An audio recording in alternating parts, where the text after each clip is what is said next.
ही चकली किंवा गोल सांडगी बघून तुमच्या लक्षात आलं असेल की बऱ्याच वेळा आपण ही सांडगी विकत घेऊन खाल्ली आहेत. तर तांदळाच्या पिठापासून बाहेर विकत मिळतात सेम त्याच चवीची ही चकली किंवा गोल सांडगी कशी करायची ते बघूया. पण त्याआधी चॅनेलवर जर नवीन असाल तर चॅनेलला नक्की सबस्क्राईब करा आणि व्हिडिओ शेवटपर्यंत नक्की बघा, कारण यामध्ये पाण्याचे परफेक्ट प्रमाण मी सांगितलेले आहे. चला तर मग रेसिपीला सुरुवात करूया. इथं मी 1 वाटी तांदळाचं पीठ घेतलेलं आहे. आता हे पीठ करत असताना तांदूळ मी 1 दिवस पाण्यामध्ये भिजत घातलेला होता आणि त्यानंतर दुसऱ्या दिवशी तो वाळवून हे पीठ दळून आणलेलं आहे. आता त्याच वाटीने सुरुवातीला मी 2.5 वाटी पाणी घालून घेणार आहे. पाणी हे थंड यामध्ये घालायचं नाही, पाणी कोमट यामध्ये घालून घ्यायचं. आपल्याला टोटल 3 वाटी यामध्ये पाणी लागणार आहे. सुरुवातीला मी इथं 2.5 वाटी पाणी घालून घेतलेलं आहे आणि अर्धी वाटी आपण नंतर पाणी घालणार आहोत. आता हे पाणी या पिठामध्ये चांगलं मिक्स करून घ्यायचं. त्यानंतर यामध्ये 1 पाव चमचा पापडखार घालून घ्यायचा आणि चवीनुसार 1 अर्धा चमचा मीठ घालून घेतलेला आहे आणि यामध्ये थोडासा मी कलर घालून घेतलेला आहे. तुम्ही यामध्ये तुमच्या आवडीचा कोणताही कलर यामध्ये घालू शकता. इथं मी हे पिंक व्हावे म्हणून थोडासा यामध्ये रेड कलर घालून घेतलेला आहे. आता हे चांगलं मिक्स करून घ्यायचं आणि आता त्यानंतर आपण ही कढई गॅसवर गरम करायला ठेवणार आहोत. आता ही कढई मी गॅसवर गरम करायला ठेवलेली आहे आणि मीडियम गॅस करायचा आणि याला सतत असं एकसारखं हलवत राहायचं. जवळजवळ एक 3 ते 4 मिनिट होत आलीत की तुम्ही बघू शकता की हे पीठ थोडंसं घटवायला लागतं. याला सतत असं हलवत राहायचं, कारण याच्या गुठळ्या होऊ द्यायच्या नाहीत म्हणून याला एकसारखं सतत असं हलवत राहायचं. आता एक 4 ते 5 मिनिट झाले की गॅस पूर्णपणे लो करायचा आणि त्यानंतर मी राहिलेलं अर्धी वाटी पाणी यामध्ये घालून घ्यायचं. पाणी हे आपण इथं गरमच वापरायचं, गार पाणी वापरायचं नाही.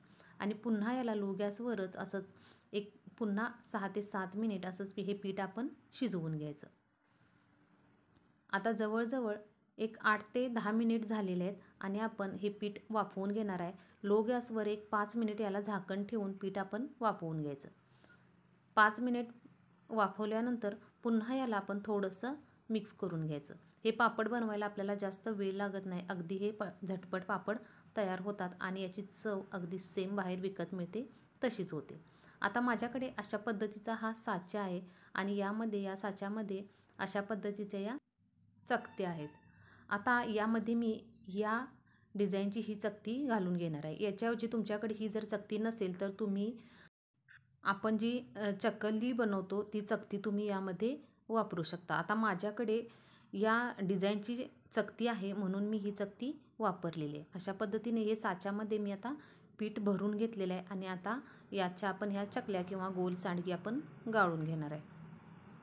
अशा पद्धतीने आपण ही गोल सांडगी गाळून घेणार आहे आणि याच्या टोका जोडून घ्यायच्या शेवटच्या, नाहीतर हे तेलामध्ये सुटू शकतात. त्यामुळे याच्या शेवटची टोक जे आहे ते आपण जोडून घ्यायची.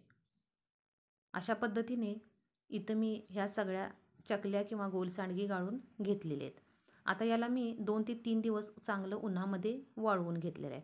तुम्ही बघू शकता हे किती पातळ आणि बारीक झालेलं आहे आणि त्यानंतर तेलामध्ये तळल्यानंतर तुम्ही बघू शकता की किती हे फुललेलं आहेत. अगदी दुप्पट तिप्पट ह्या चकल्या फुललेल्या आहेत आणि याची चव अगदी सेम बाहेर विकत मिळते गोल सांडगी त्याच चवीच्या या चकल्या किंवा ह्या गोल सांडगी तयार होतात. तर तुम्ही अशा पद्धतीने नक्की ट्राय करून बघा आणि हे खायला देखील तेवढीच खुसखुशीत आणि कुरकुरीत देखील लागतात. तर तुम्हाला हा व्हिडिओ कसा वाटला हे कमेंट करून सांगा. व्हिडिओ आवडला तर चॅनेलला नक्की लाईक, शेअर आणि सबस्क्राईब नक्की करा.